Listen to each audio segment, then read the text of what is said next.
Hey everyone, welcome back to the show. Jenny, you will not believe what happened yesterday. It's straight out of a sci-fi movie. Oh, I'm already hooked. What's up, Mark? Did we finally make contact with aliens? Don't tell me you built a time machine in your garage again. Laughs. Not quite, but almost as cool. SpaceX. Elon Musk's company. They landed their Super Heavy booster back on the launch mount after a test mission. A times reusable times rocket booster. Landing itself. Okay, wait, let me get this straight. They launched it, did some tests, and then it just came back and parked itself, like parallel parking a rocket? Exactly. It's like something out of Star Trek. This thing is massive, and they're landing it with pinpoint accuracy. This was all over X, formerly known as Twitter, yesterday. Elon Musk was posting about it. That's fascinating. But how does it even work?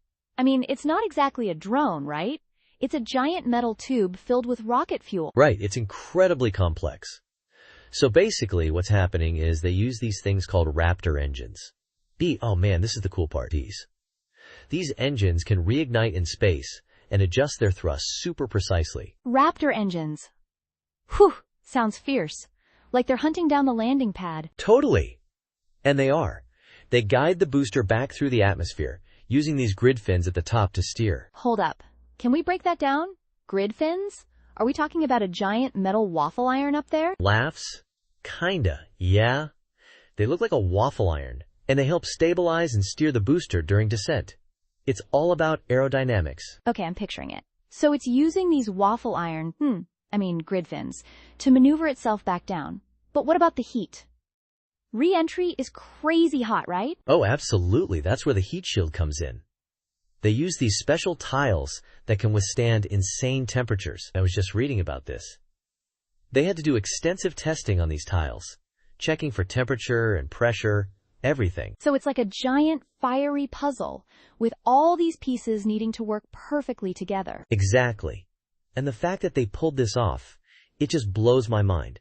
This isn't just a test, it's a huge leap towards making space travel more affordable and sustainable. You know what this reminds me of?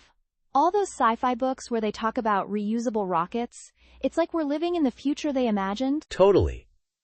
And Musk's vision is even bigger. He's talking about Mars, about building a self-sustaining city there.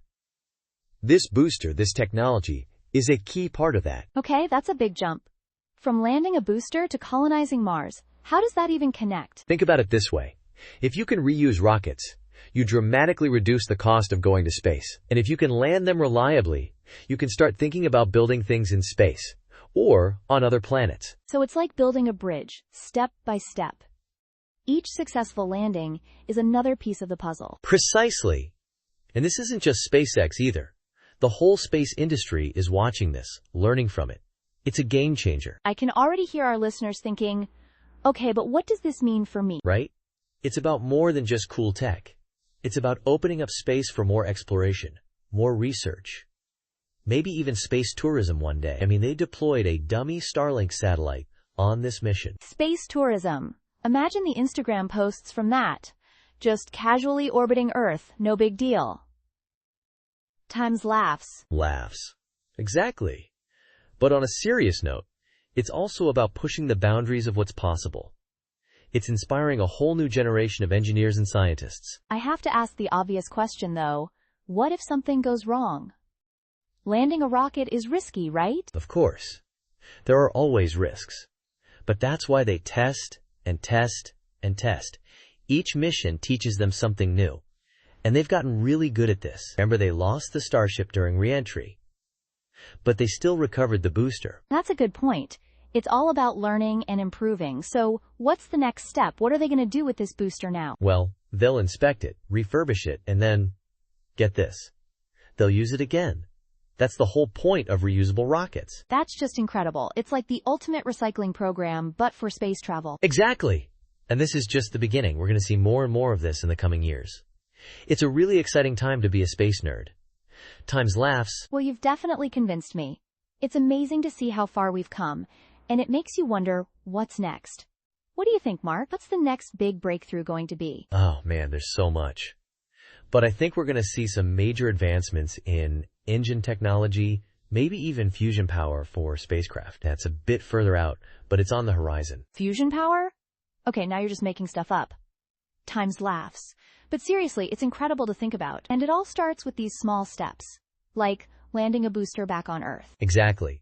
It's the small steps that lead to giant leaps. And who knows, maybe one day we'll be talking about this from Mars. Now that would be a podcast episode for the ages. All right, Mark, thanks for breaking this down for us. It's been a mind-blowing conversation, as always. Anytime, Jenny. And thanks to all of you for listening. Keep looking up and keep exploring. You never know what you might discover.